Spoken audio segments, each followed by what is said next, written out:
a celebrar.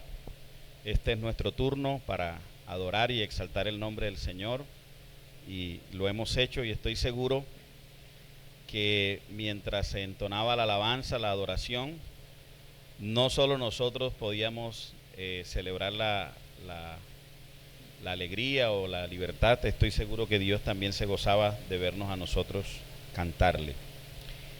Por otro lado, hoy en nuestra denominación, Iglesias Evangélicas del Caribe, AIEC, como más nos conocen, celebramos el Día de la Familia Pastoral. Todas nuestras congregaciones hoy se separa este día, último domingo del mes de septiembre, para celebrar en todas nuestras comunidades de fe, en todas nuestras iglesias, sacar ese día para agradecerle al pastor, para agradecerle a su familia por el servicio que prestan a nuestras comunidades, a nuestras congregaciones. Es deber de los administradores de cada iglesia, como lo hicieron aquí los ancianos o líderes, organizar una actividad donde pudiésemos juntos por un momento reflexionar sobre lo que es el ministerio pastoral, las implicaciones, las penurias, las responsabilidades, los privilegios, en fin, todo lo que enmarca el ser pastor, pero también que nosotros como iglesia reflexionemos en algún momento de nuestra vida de manera mesurada, responsable, cuál debe ser también nuestro compromiso por nuestros pastores, cuál debe ser nuestra responsabilidad con ellos, y agradecerles en nuestras propias palabras, con nuestros propios gestos, de muchas formas, en un día como hoy.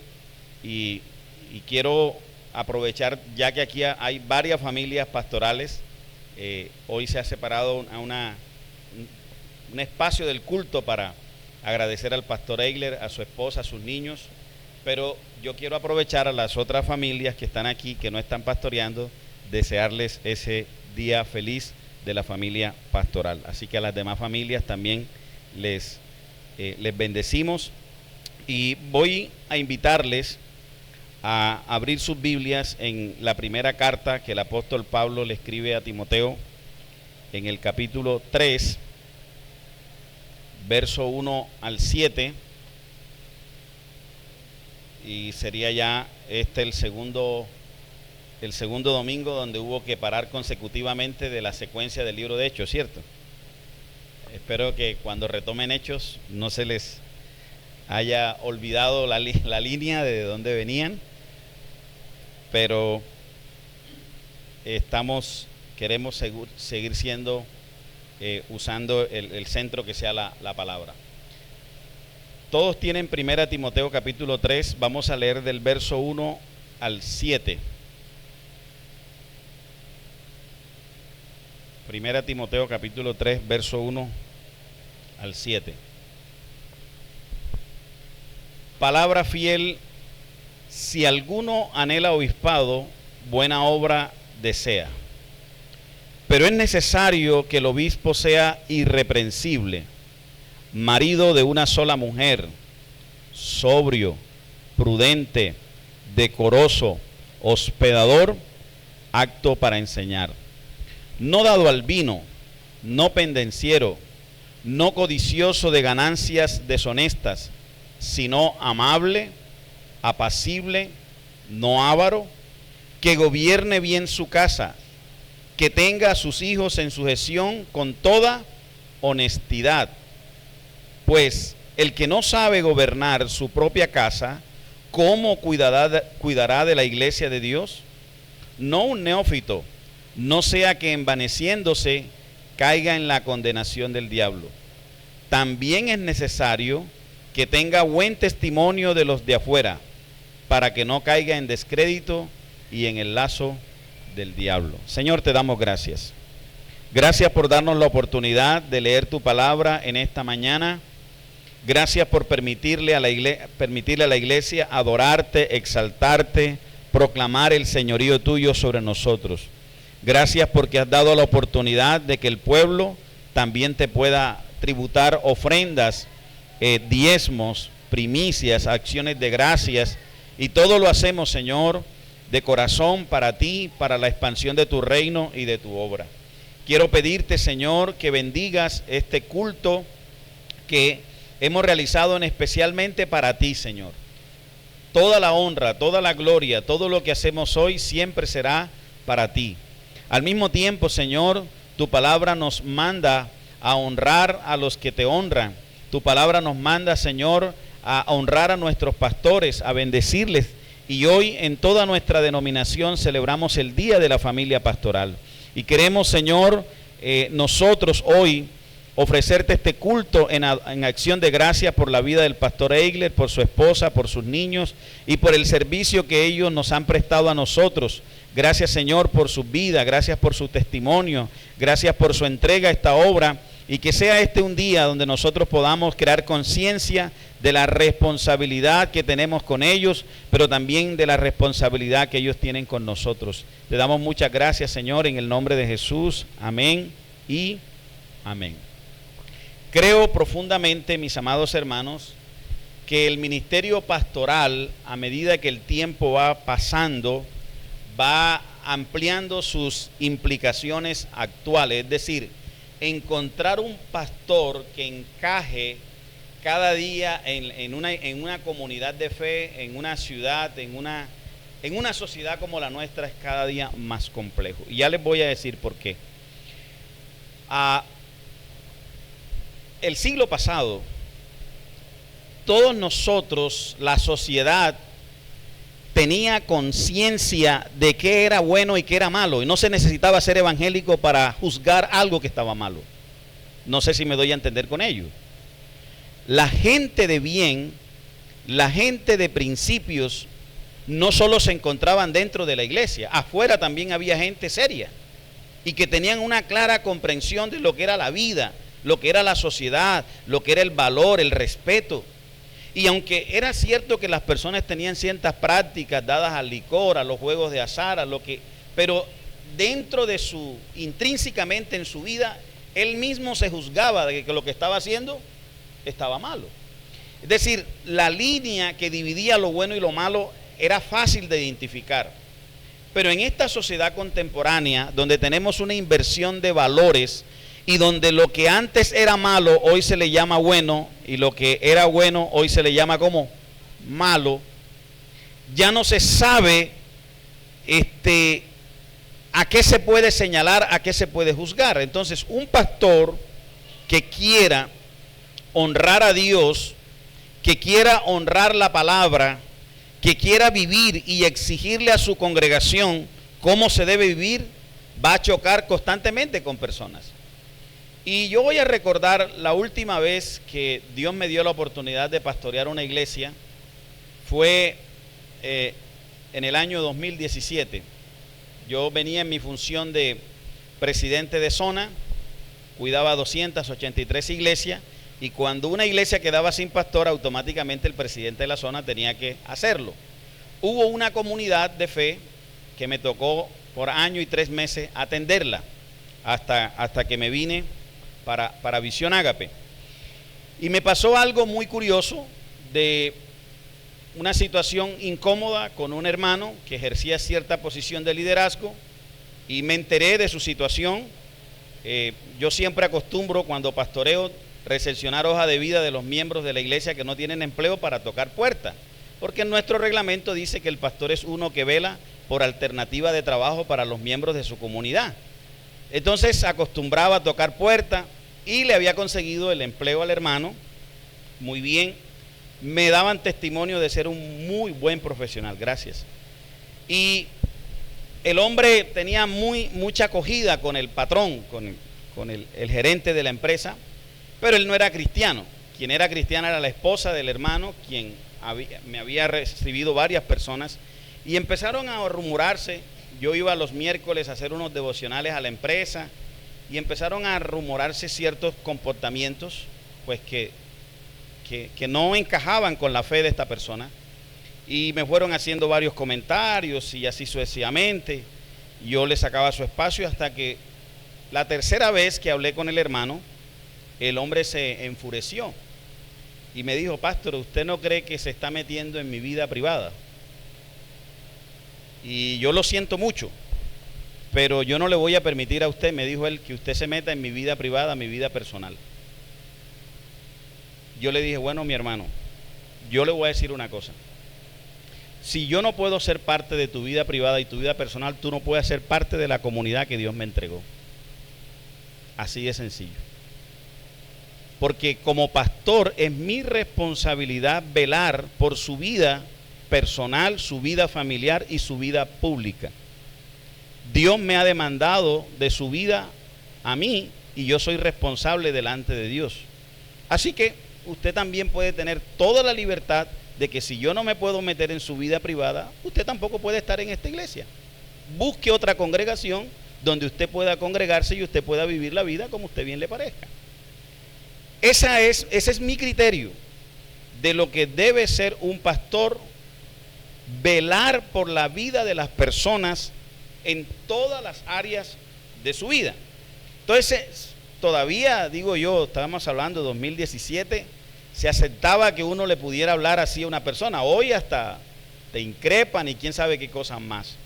Así que las implicaciones del ministerio pastoral en esta sociedad, una sociedad que está siendo atacada de manera desproporcionada, especialmente la sociedad de hoy está siendo atacada por los que deberían protegerla: los legisladores, los gobernadores, los jueces, todos los grandes académicos deberían tener un esfuerzo profundo por cuidar la sociedad o la familia, pero ustedes saben que la familia está siendo atacada y la iglesia se constituye de familia. Si las familias se resquebrajan, la iglesia también va a estar resquebrajada.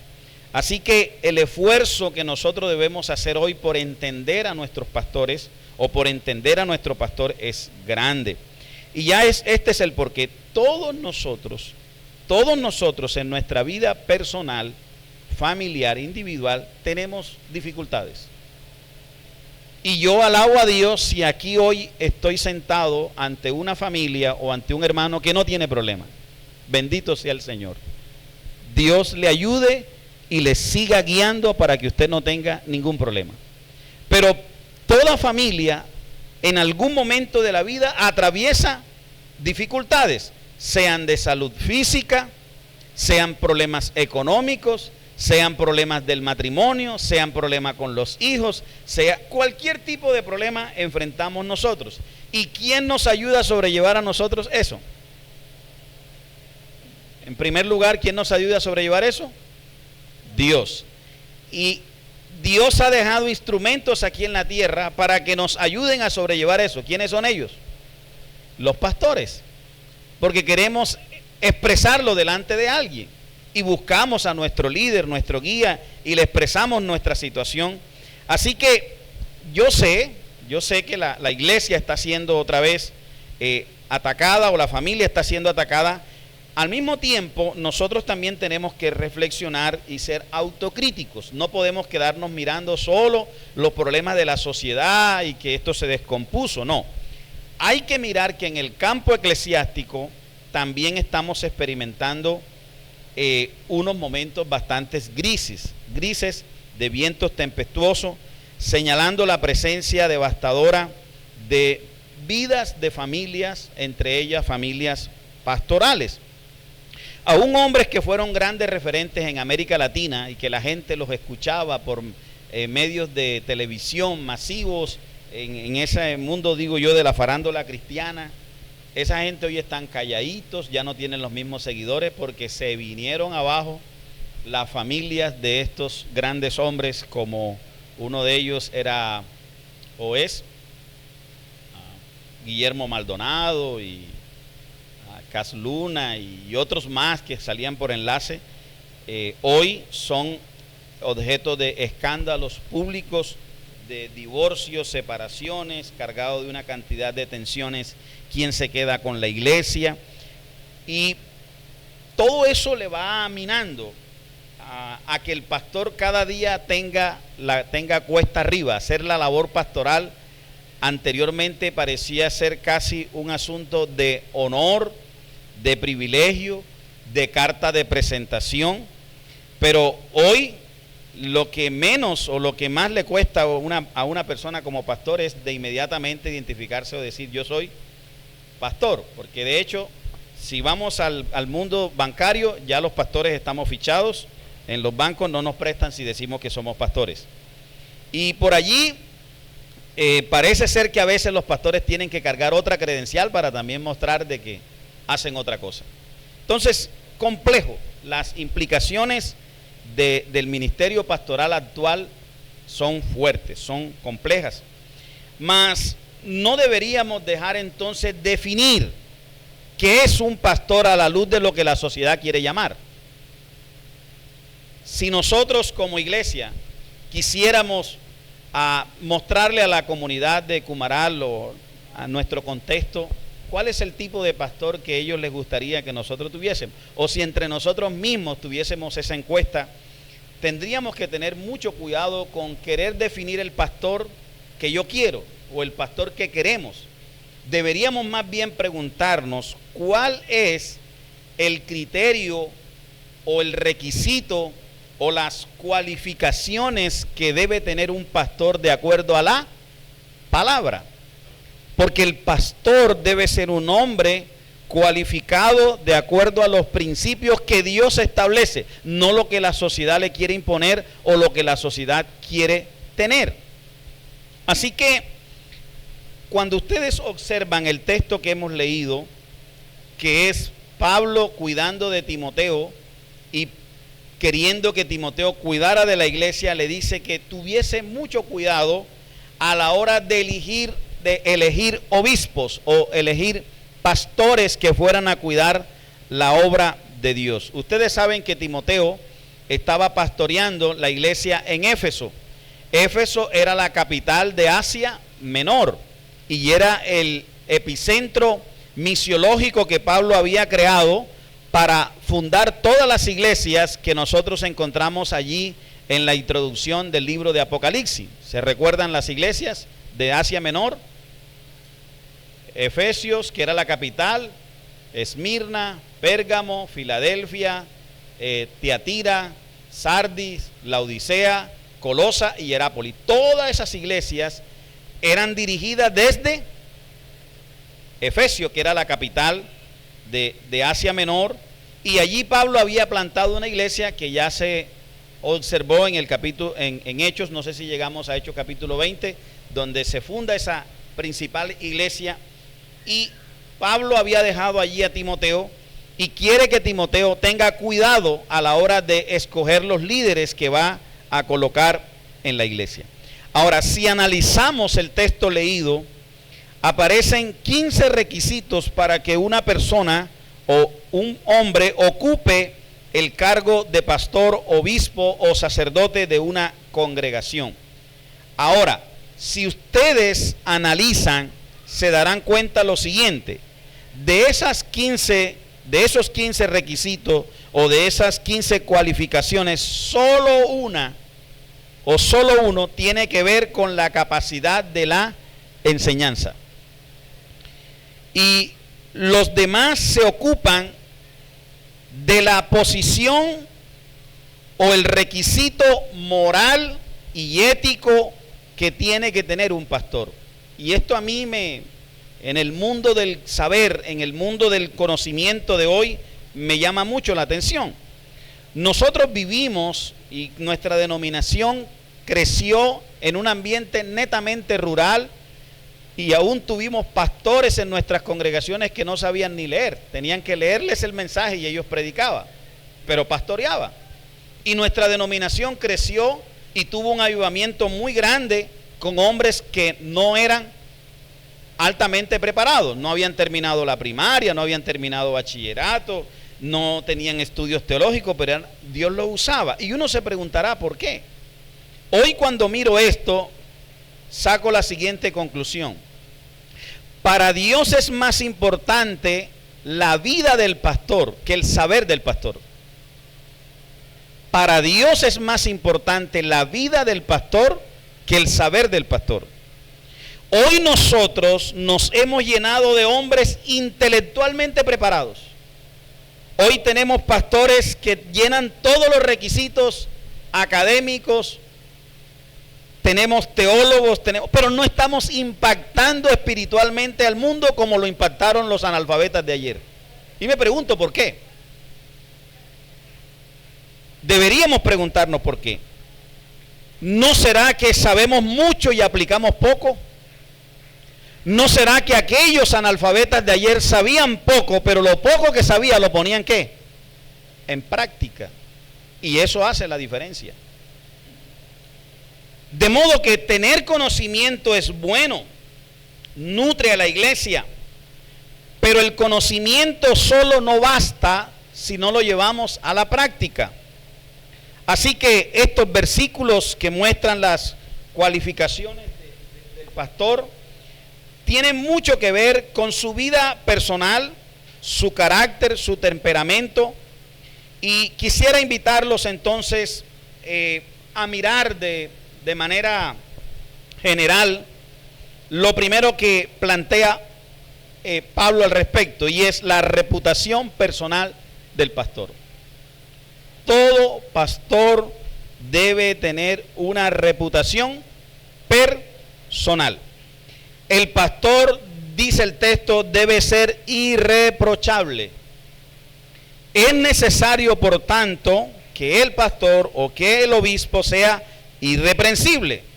Una persona sin tacha es aquel que no presenta ningún defecto evidente de su carácter o de su mala conducta en su vida pasada, presente o quizás de manera maliciosa hacia el futuro, sino una persona que se muestra realmente como es.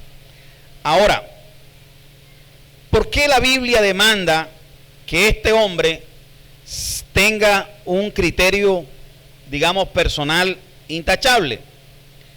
Porque de alguna manera, cuando el pastor no es coherente con el mensaje que predica, su predicación termina siendo un descrédito para él mismo. Por eso la persona debe revisar el mensaje, y voy aquí a citar uno de los mejores expositores que tenemos en América Latina, que es el doctor Jorge Atienza, y dice que el primer auditorio que debe escuchar el mensaje del predicador es su propio corazón.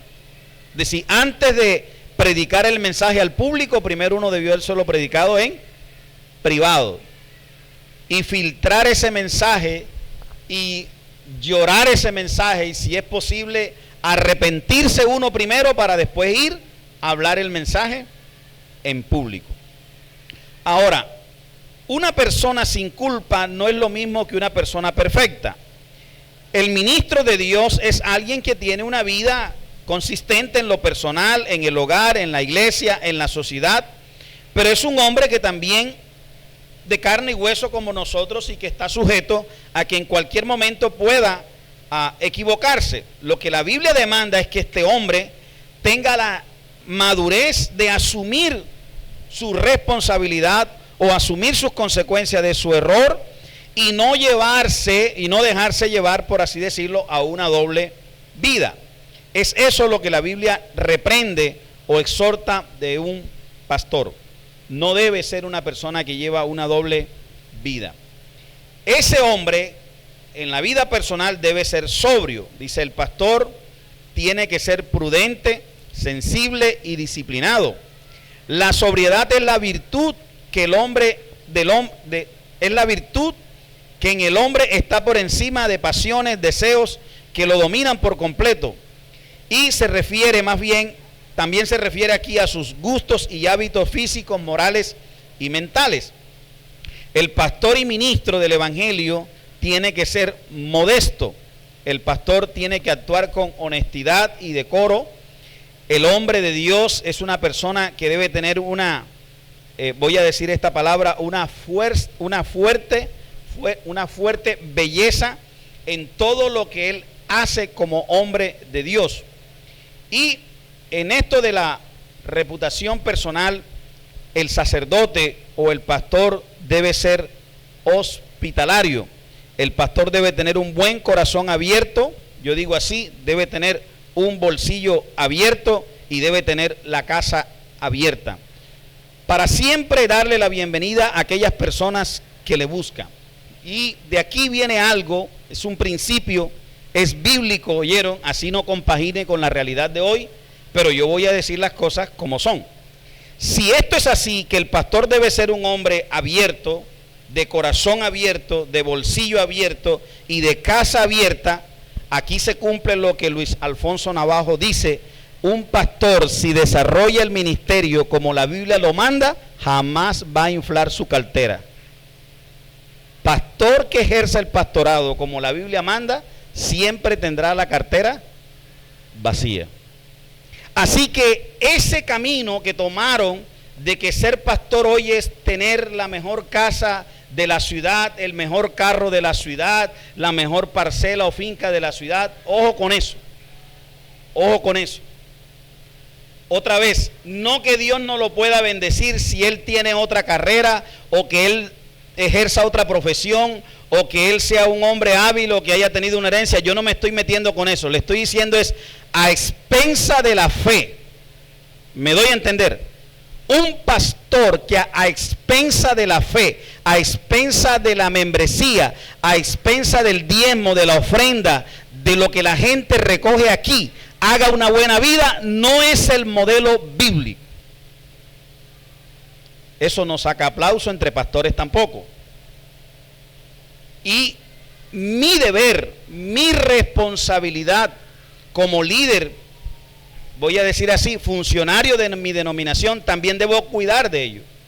Yo creo que el pastor es digno de su salario. ¿Cuántos lo creen así? Él debe recibir un salario digno, justo, debe ser buen administrador. Y si Dios le place bendecirlo con aquello poco que se le da, gloria a Dios. Pero no es, otra vez, a expensa del sacrificio de los creyentes que el pastor va a vivir la buena vida. Con relación al área pedagógica, primero hablé del área personal. El área pedagógica, el sacerdote debe ser capaz de enseñar. El texto dice apto para enseñar. Y ya lo dije que es la única de los 15 requisitos, es el único que se menciona con relación a la capacidad de la enseñanza. La palabra griega traducida aquí como apto para enseñar significa habilidad y actitud para enseñar. El pastor debe ser un hombre diestro a la hora de predicar, que se muestre que tiene conocimiento de la escritura, no una persona que improvisa, no una persona que está ahí como que dirigiendo a lo que a la ley de la vida me mande. No, el pastor debe ser una persona estructurada, con planes, con propósito. Ese pastor, la Biblia lo muestra como maestro, como profesor, y creo que uno debe entender que la persona que está instruyendo a la iglesia debe ser un erudito en el estudio de la palabra. Por eso la Biblia dice no un neófito, o sea, no uno nuevo, no uno que no sepa ni para dónde va. Entonces creo que necesitamos entender que ese hombre que la Biblia está esperando que sea quien dirija la congregación, que se le llama pastor, tiene que ser un hombre que no se deje controlar por bebidas alcohólicas, no dado al vino. Un pastor no puede ser un borracho, no puede dedicarse a la embriaguez. Y este es el porqué. Porque la embriaguez te distorsiona la mente, adormece el pensamiento, le impide la facultad de juzgar. Y allí entonces viene la importancia de nosotros entender que nuestros pastores necesitan mente lúcida, mente despejada para poder hacer la obra que Dios demanda. En la cultura judeocristiana, ellos, el vino era una bebida natural para ellos en el día a día. Llegar a casa de cualquiera era ofrecerle su buen ¿qué? Vino. Y la Biblia no está cuestionando el tomar el vino, la Biblia está cuestionando ¿qué? La embriaguez. Irse al extremo de beber la bebida alcohólica de tal manera que el pastor pierda la mente. No da para que el pastor pierda la mente con el vino, porque el pastor tiene que tener la mente clara, despejada para estudiar la palabra. Reputación personal, vida pedagógica Y el texto también habla de la reputación familiar. El pastor debe ser marido de una sola mujer. Es necesario, por tanto, que el pastor sea marido de una sola mujer. ¿Qué significa esta afirmación? Hay dos cosas que no quiere decir el texto y yo quiero también hablar sobre ello. Esto no significa que un soltero esté impedido para ejercer el pastorado. De hecho, el pastor Jorge, mi persona, tuvimos la oportunidad de empezar nuestro ministerio pastoral soltero. Tampoco significa que un hombre que en el pasado haya tenido una mujer que enviudó o que tuvo un fracaso en la vida, después se encontró con el Señor, Dios le redime, lo hace una nueva criatura y ahora lo lleve al ministerio. Eso no quiere decir que porque tuvo esa vida difícil en el pasado, ahora Dios no le dé la oportunidad de hacer la obra. No obstante, el pastor que dirige bien su casa, que dice el texto, quien no gobierna bien su casa, quien no cuida a sus hijos bien en su gestión, que no tiene a su familia con honestidad, el texto dice, ¿cómo cuidará qué? La iglesia de Dios. Algo más que el pastor debe tener es su reputación social. Estamos aquí con su vida personal, su vida pedagógica o académica, su vida familiar, y ahora la Biblia también habla aquí sobre la reputación ¿qué? Social, afuera. El pastor no debe ser un violento. Un anciano es un pastor que busca, o un pastor es un anciano líder que busca a su oveja para alimentarla, no la golpea. Un pastor no puede atacar a las personas ni con palabras ni con actitud. No debe ser grosero con su rebaño. El pastor tiene que ser alguien que tenga dulzura y gracia a la hora de hablar, de corregir, de instruir. El pastor debe ser, dice el texto, que no debe ser pendenciero, es decir, contencioso. El pastor no debe crear conflictos, sino que debe ayudar a resolver el conflicto. Debe ser una persona pasiva frente a los demás. Debe ser un hombre dedicado y promotor de la paz. Sus palabras y sus acciones siempre deben ser cuidadosamente diseñadas para tratar de evitar, otra vez, evitar los conflictos. El pastor debe tener una buena conducta de los de afuera. Y aquí voy a decir con esto, una vez alguien me preguntaba que si, ¿cómo podría saber uno qué tan grande iba a ser el ministerio de uno? O sea, ¿cómo sé yo qué tanto me va a usar Dios a mí? Y ante ese abordaje, yo me acordé de un escrito que encontré empezando mi vida ministerial y es el siguiente. Un buen hombre no debe preocuparse por qué tan grande va a ser su ministerio. Debe preocuparse por qué tan grande va a ser su reputación. Porque el ministerio tuyo será tan grande como la reputación que tienes. Así que no te preocupes por lo grande que va a ser tu ministerio. Preocúpate por tu reputación. Porque del tamaño de tu reputación, así será el tamaño de tu ministerio. Si la reputación apenas te alcanza en la casa, hasta allí pastoreas. Si la reputación te alcanza a 3 cuadras de la casa, si te alcanza en toda la ciudad, si te alcanza en todo el departamento, si te alcanza en el país o fuera del país, así será el tamaño de tu reputación. Ahora dice, pastor, pero es que la reputación de uno a veces la coge las personas y se la pueden acabar. Bueno, mira, el otro principio es esto. Un buen hombre de Dios no cuida de su reputación, cuida de su vida de piedad, porque de la reputación se encarga Dios. Y esa sí tienes control tú, la piedad. Aunque el pastor, para ejercer su ministerio entre la familia de la fe y su testimonio, muchas veces va a haber conflictos. Nadie va a decir que un pastor no va a estar inmerso o se puede ver enfrentando un conflicto, una crisis, sea con un vecino, con un colega, con un miembro. Pero mi consejo, que yo siempre he dicho, es: cuando eso nos nos lleve allá, el pastor tiene que asumir una actitud de pérdida. Pérdida. Así sea de dinero, así sea de lo que sea, pero debe asumir pérdida. Porque el pastor que pretende en el conflicto ganar él, lo más probable es que pierda el miembro. O pierde la familia. Así que lo más difícil para un pastor en medio de todo es que él tenga que agachar la cabeza y darle la razón a veces hasta quien no la tiene y esperar que sea Dios y el tiempo que se encargue de eso. Porque pastor que trata de pedir siempre la razón para él, termina increpando con todos. Y todos dicen, no, pero es que él siempre se cree que sabe más y tal, y la gente termina yéndose. De allí que yo también tengo una frase, y no sé si de todas la que más le va a gustar al pastor Eigle es esta: pastor que le presta plata a los miembros pierde el miembro y pierde la plata. Así que tenga mucho cuidado con prestarle plata a los creyentes. Y ustedes dirán, ¿por qué? Hombre, porque por lo general nosotros no somos, los pastores no somos muy buenos cobradores.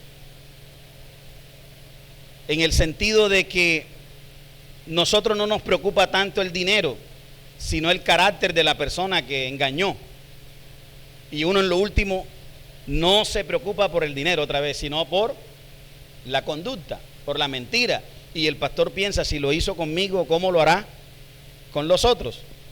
Y a veces nosotros, y estoy hablando muy con toda la seriedad del caso, como familia hemos considerado eso. Cuando alguien viene detrás de nosotros a que le prestemos, mejor miramos si tenemos la posibilidad de ayudarle con algo. Pero créame que es complejo para un pastor cuando envuelve los asuntos de finanzas. Y otra vez, la mayoría de los problemas pastorales en muchas iglesias tienen que ver con problemas de finanzas. Por eso el texto lo menciona, el área de la finanza del pastor. El pastor no puede ser un avaro, no es uno codicioso.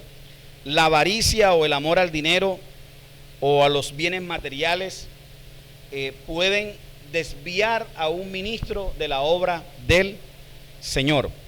Así que buscamos por esta palabra afianzar cómo deben ser o cuál debe ser la cualificación de un pastor de acuerdo a la palabra. Ahora, yo sé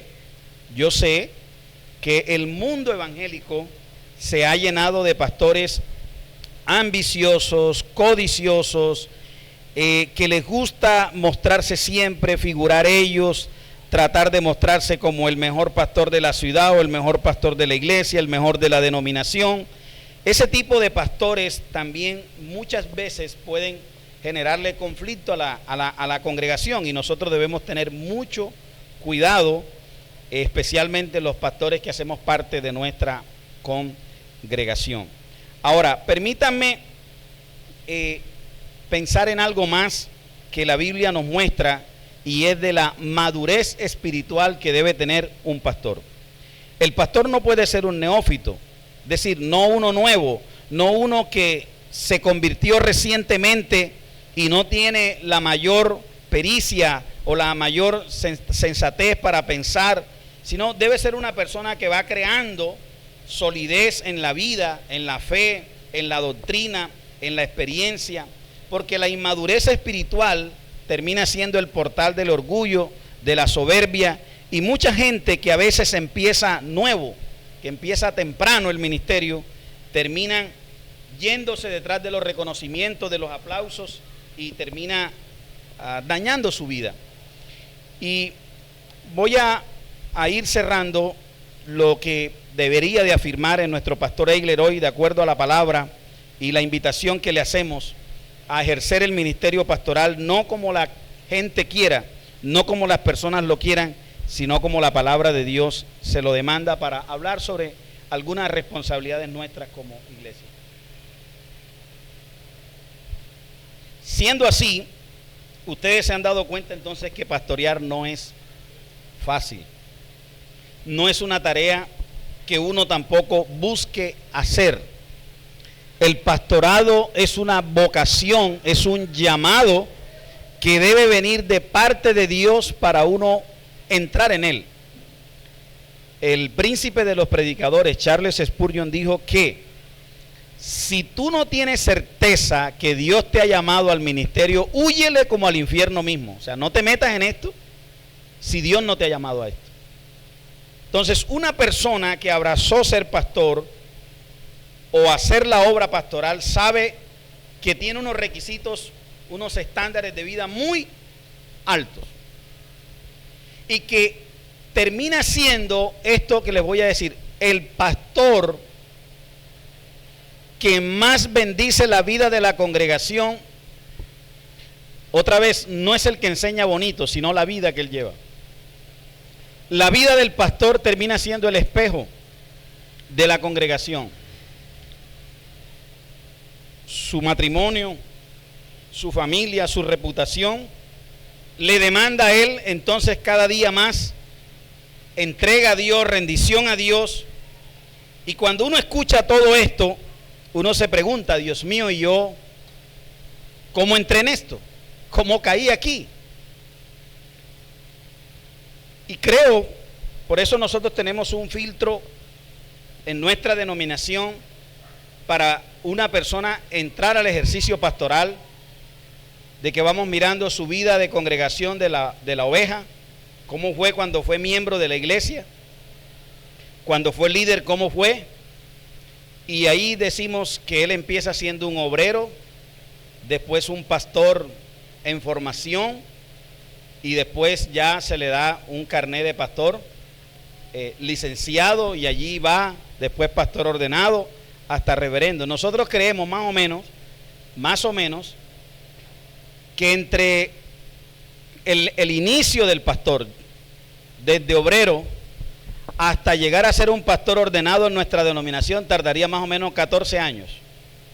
Entonces por eso mucha gente mejor se fue de la IEC, porque no, hombre, en la IEC se muere uno, llega uno a viejo y nunca empieza el pastorado. Y ya le estamos diciendo es el por qué, porque como administradores creemos que debemos cuidar que la iglesia termine teniendo verdaderos pastores como la palabra de Dios demanda.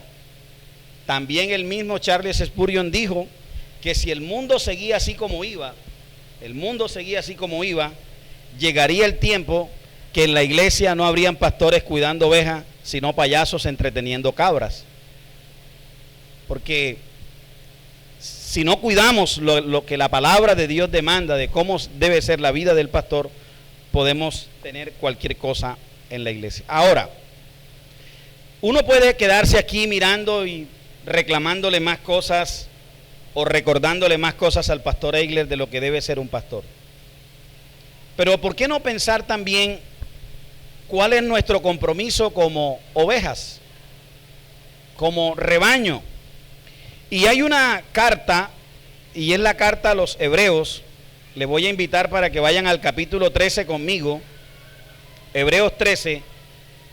Ya en el epílogo, hablando de los deberes cristianos, ya se terminó todos los tratados teológicos y parece ser que el último capítulo es pastoral. Dice Hebreos capítulo 13, verso 7: acordaos de vuestros pastores que os hablaron la palabra de Dios, considerad cuál haya sido el resultado de su conducta e imitad su fe. Ahora pensemos en nosotros. ¿Cuál es nuestro deber como rebaños, como ovejas? Acordarnos de quién, de nuestros pastores. ¿Y cuáles pastores? Los que tenemos ahora. Usted ha podido ser un pastor, un miembro, un hermano que haya vivido en diferentes ciudades o en esta ciudad se haya congregado en varias iglesias. Nunca una oveja que haya tenido un pastor que le haya dado un buen consejo, una buena enseñanza, que lo haya sacado de una crisis, que haya orado por usted y se haya sanado, usted debe olvidarse de ese pastor. Como ovejas debemos tener presente a los hombres que nos enseñaron bien la palabra de Dios. De hecho, el texto dice: considerad cuál haya sido el resultado de su conducta y imiten su fe. La invitación que le hago en esta mañana a esta congregación es: haga memoria de quienes hayan sido sus pastores que Dios le ha puesto en su camino, y llore por ellos, y dele gracias a Dios por ellos, y agradezca por sus vidas. Y si tiene algo digno de imitar de ellos, imítelo. Quédese con eso. Pero no olvide a los hombres y mujeres que Dios ha puesto en su camino para guiar su vida. Como ovejas o como miembros de una congregación, debemos tener la responsabilidad de cuidar de ellos, de recordar a ellos y hablarles. Pero el mismo texto, mismo capítulo 13, verso 17, dice otra expresión interesante. Y está en imperativo, es una orden. Obedeced ¿a quién? A vuestros pastores. ¿Y qué más dice la palabra?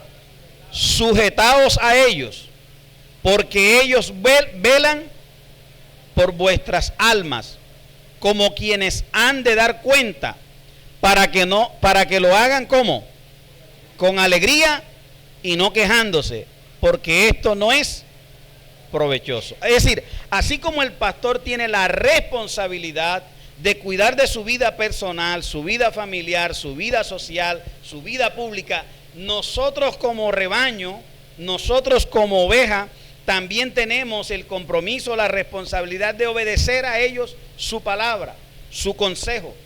No hay cosa que le duela más a un pastor que esté acompañando a una persona, que esté ayudando a la persona diciendo: mire, usted tiene que olvidar, tiene que perdonar, tiene que reconciliarse, tiene que hacer esto, y no vea el cambio. El pastor se desanima cuando predica la palabra y la iglesia no obedece la palabra. Así que todos nosotros tenemos la responsabilidad de obedecer a nuestros pastores, ¿cierto?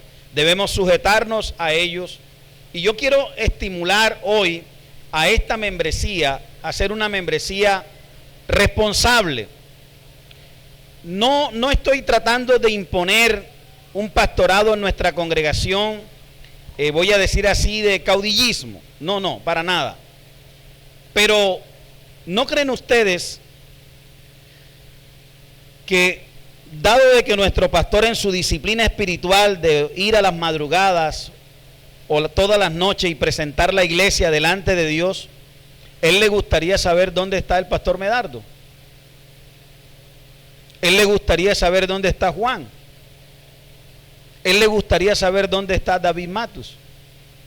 Pero nosotros nos acostumbramos a llevar una vida tan liviana que viajamos y entramos y salimos y ni siquiera al pastor le decimos para dónde vamos. Creo que uno debe crear confianza con el pastor. Pastor, ore por mí. Estoy viviendo una crisis.